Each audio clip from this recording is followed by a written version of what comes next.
مرت بجوار القائم، وكرة ايضا كهرباء اللي انقذها الحارس، وانذار كهرباء يحرمنا من كهرباء في اللقاء القادم. ان شاء الله يكون يعني اللقاء النهائي. كرة من المحمدي، ادي استلام كهرباء، صلح كرة حلوة، صلاح يا ولد، يا صلاح، يا صلاح يا علامي، يا صلاح يا علامي، هي لدغة العقرب. محمد صلاح يعملها ويسجل في الدقيقة 65. روعة روعة روعة، سيناريو ايه ولا هيتشكوك.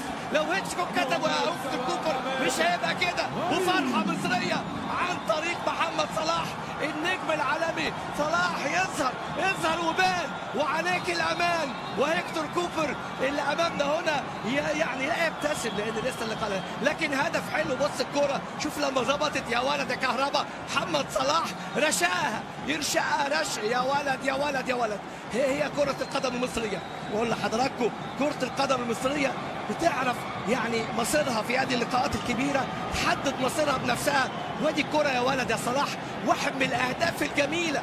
هدف ماركة محمد صلاح فيراري، ويأتي هيرفي كوفي وعصام الحضري اللي حافظ على حظوظنا بهذا يعني الأداء الرائع جدا. محمد صلاح يسجل تصل إلى ياجو في عمق وسط الملعب. طارق حامد، الكرة اللي في العمق، ادي تغطية من احمد فتحي. خلي بالك بلاش الحاجات دي هنا. وادي كابوريه خطرة جدا. بانسي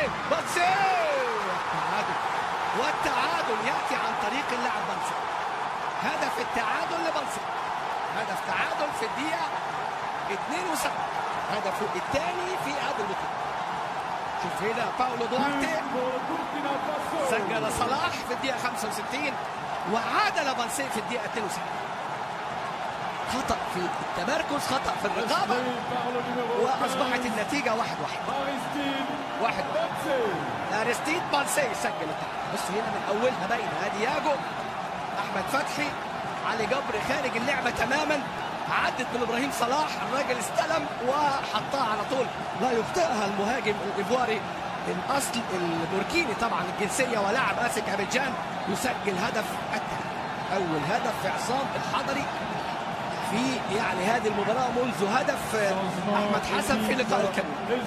هدف يدخل مرمى شباك منتخبنا في الدقيقة 72. 1-1.